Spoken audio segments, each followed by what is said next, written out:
Doctor নিতা blind ডেটে গিয়ে হুট করে বিয়ে করে ফেলে। এরপর তার বান্ধবী জানায় যে লোকটি একটা প্রতারক, কিন্তু সে ভাবতেও পারেনি এই তথাকথিত প্রতারক শুধু হাসপাতালের নতুন জিনিয়াস ডিরেক্টরই নয়, বরং সে সরাসরি সম্পত্তির দলিল আর ব্যাংক কার্ড তার হাতে তুলে দেয়। ব্লাইন্ড ডেটের দিন আকাশ সবেমাত্র বসেছিল। চিফ রেসিডেন্ট ডাক্তার নিতা কিছু বোঝার আগেই সে তার ক্রেডিট আর মেডিকেল রিপোর্ট বের করে জিজ্ঞেস করল নিতা তার পারিবারিক নিবন্ধন বই এনেছে কিনা, যাতে তারা এখনই সিভিল অ্যাফেয়ার্স অফিসে গিয়ে বিয়েটা রেজিস্ট্রি করে ফেলতে পারে। এমন চটপটে ব্লাইন্ড ডেটে পড়ে নিতা একরকম বাধ্য হয়েই আকাশের সাথে গিয়ে ম্যারেজ সার্টিফিকেট নিয়ে নিল। পরদিন বান্ধবী ব্লাইন্ড ডেটের কথা জিজ্ঞেস করলে নিতা যখন জানালো যে তার বিয়ে হয়ে গেছে, তখন বান্ধবী চমকে উঠে বলল তার মায়ের ঠিক করা ডাক্তার তো গতকাল আসেইনি। বান্ধবী নিশ্চিত ছিল এটা কোনো বিয়ের প্রতারণা বা স্ক্যাম, তাই সে নিতাকে এখনই ডিভোর্স দিতে বলল। নিতা যখন খুব চিন্তিত আর অস্বস্তিতে ভুগছিল, ঠিক তখনই হাসপাতাল থেকে একটা বড় ঘোষণা এলো। কার্ডিয়াক সার্জারি বিভাগে নতুন একজন ডেপুটি ডিরেক্টর আসছেন। শোনা যাচ্ছিল তিনি দারুণ মেধাবী, সেই সাথে লম্বা আর সুদর্শন। সব সহকর্মীরা তাকে নিয়ে কৌতূহলী হলেও নিতা আর তার বান্ধবী তেমন পাত্তা দিল না। তবে তারা দুজন যখন একটা কনসালটেশন মিটিংয়ে গিয়ে সেই কিংবদন্তি নতুন ডিরেক্টরকে দেখল,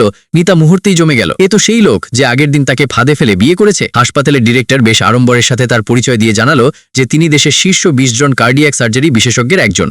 সহকর্মীরা সাথে সাথেই উত্তেজিত হয়ে তার প্রশংসা করতে লাগলো। তার এমন সুদর্শন চেহারা দেখে বান্ধবী জিজ্ঞেস করতে চাইল সে বিবাহিত কিনা, কিন্তু তারা ফিসফিস করার মাঝেই নিতা জানালো যে তার বিয়ে হয়ে গেছে। আকাশের চোখ বারবার নিজের অজান্তেই নিতার ওপর পড়ছিল। ডিরেক্টরের পরিচয় পর্ব শেষে সে সরাসরি নিতার নাম ধরে ডাকলো, যা শুনে সবাই অবাক হয়ে গেল। আসলে নিতাই তাদের বিয়ের বিষয়টা গোপন রাখতে বলেছিল, যাতে কেউ তাদের স্বামী স্ত্রী হিসেবে না চেনে। আকাশ রাজি হলেও তার কাজ প্রমাণ করে দিল সেই বিয়েটাকে কতটা গুরুত্ব দেয়। সেদিন রাতে নিতা দুঃস্বপ্ন দেখে জেগে উঠল। স্বপ্নে তার সৎ ভাই মাতাল হওয়ার সুযোগ নিয়ে খারাপ উদ্দেশ্যে বারবার তার ঘরে ঢুকে পড়েছিল, আর তার নিজের মা সৎ বাবার পরিবারকে খুশি করতে শুধু যে তার পাশে দাঁড়াতে অস্বীকার করলো তা নয়, বরং তাকেই বেশি সংবেদনশীল বলে দোষারোপ করলো। ওই পরিবারে সে একজন অবাঞ্ছিত মানুষ ছাড়া আর কিছুই ছিল না। সে যখন একাকী কষ্ট পাচ্ছিল, ঠিক তখনই আকাশ এসে তার মায়ের বানানো গরম স্যুপ দিল এবং তাকে বিশ্বাস করতে বলল যে তার স্বামী এমন একজন যাকে সে ভরসা করতে পারে আর মনের কথা বলতে পারে। নিতার কাজ শেষ হওয়ার পর আকাশ সরাসরি একগাদা উপহার বের করে জানালো এগুলো তার পরিবারের পক্ষ থেকে বিয়ের উপহার। নিতা এতটাই চমকে গেল যে সে বারবার না করলো, কিন্তু আকাশ জানালো এটাই তার পরিবারের ঐতিহ্য,